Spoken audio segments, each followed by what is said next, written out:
రెండు బెట్టింగ్ ముఠాలను గుర్తించి 16 మంది నిర్వాహకులను అదుపులోకి తీసుకున్నామని తెలిపారు నిజామాబాద్ సిపి సాయి చైతన్య. జిల్లాలో 200 మంది బాధితులను గుర్తించామన్నారు. 7% కమిషన్తో బెట్టింగ్ కార్యకలాపాలు జరుగుతున్నాయని చెప్పారు.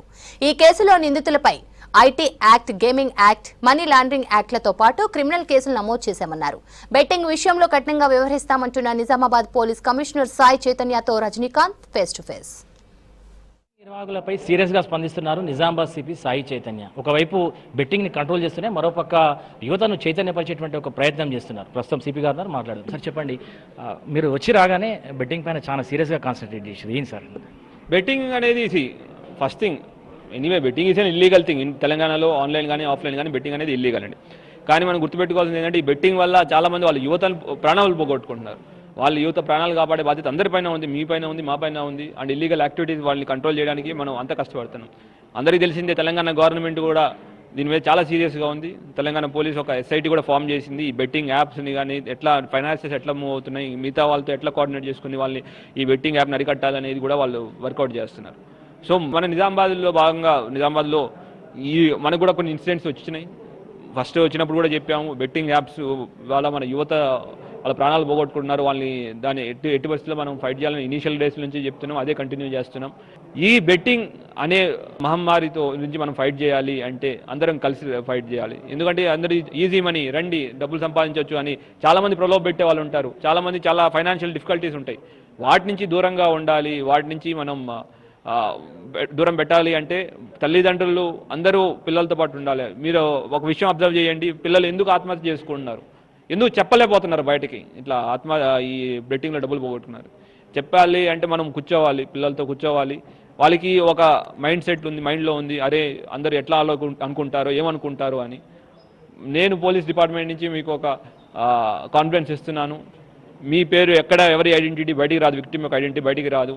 కానీ ఎవరైతే బెట్టింగ్ యాప్స్ రన్ చేస్తున్నారో వాళ్ళు మాత్రం గ్యారంటీ యాక్షన్ తీసుకుంటాం. ఆ ఇన్ఫర్మేషన్ ఇవ్వడం వల్ల వాళ్ళు కూడా ఎవరైతే విక్టిమ్స్ ఉన్నారో ఇంకొక 100 మంది సహాయం చేసిన వాళ్ళు అవుతారు, ఇంకో 100 మంది ఆ కూపన్లో పడకుండా కాపాడిన వాళ్ళు కూడా అయ్యే ఛాన్సెస్ ఉన్నాయి. అట్లానే తల్లిదండ్రులకు ఒక విజ్ఞప్తి, మీ పిల్లలు ఎటువంటి ముభావంగా కానీ లేదంటే ఏదైనా డిఫరెంట్గా ఉంటే వాళ్ళతో కూర్చోండి, మాట్లాడండి, వాళ్ళ ఇబ్బందులు తెలుసుకోండి. అప్పుడే మనం వాళ్ళని ఇటువంటి ఎక్స్ట్రీమ్ స్టెప్స్ నుంచి దూరంగా మనం వెళ్లకుండా మనం కాపాడగలుగుతాం.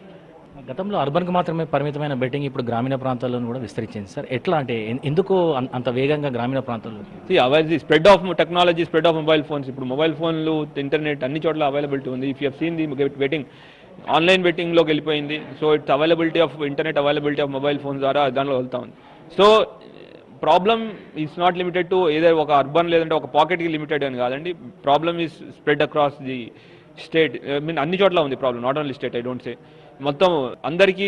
ఐ వాంట్ టు టెల్, ఈ బెట్టింగ్ అనేది ఒక ఊబి, దాంట్లో ఒక వ్యసనం, ఒక ఊబి. దాంట్లో వెళ్ళి చాలామంది వాళ్ళ ప్రాపర్టీస్ అన్ని పోగొట్టుకున్నారు. 30 లక్షలు అప్పులు పాలైన వాళ్ళు ఉన్నారు.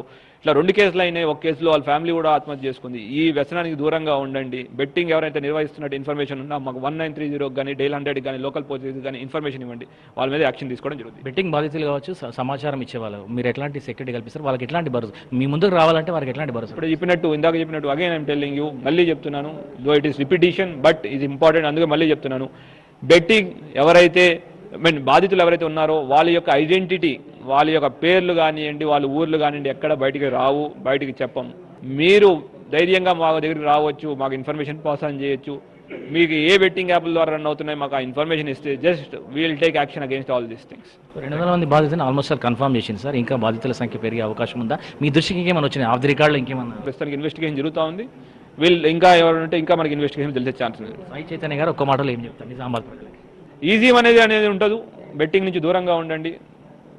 ఈజీ మనీ అనేది ఒక మిథ్య, ఒక ఇల్యూషన్. దాంట్లోకి అందరూ లాగేయడానికి ప్రయత్నిస్తున్నారు. బెట్టింగ్ మీద అందరం కలిసికట్టుగా పోరాడదాం, ఈ బెట్టింగ్ని నిర్మూలిద్దాం. ఆన్లైన్ ప్రచారాలని ఎవరు నమ్మొద్దు, ఆన్లైన్ ప్రచారాలకు మోసపోయి ఎవరు కూడా బెట్టింగ్లో పార్టిసిపేట్ అవ్వదనేటువంటి విషయాన్ని సాయి చైతన్య చెప్తున్నారు. మరోపక్క ఎవరైతే బెట్టింగ్ నిర్వహిస్తారో వారిపై కఠినంగా పోలీస్ డిపార్ట్మెంట్ కఠినంగా వ్యవహరిస్తున్నటువంటి విషయాన్ని కూడా సిపి చైతన్య చెప్తున్నారు. కెమెరా పర్సన్ రాజేష్తో రజనీ.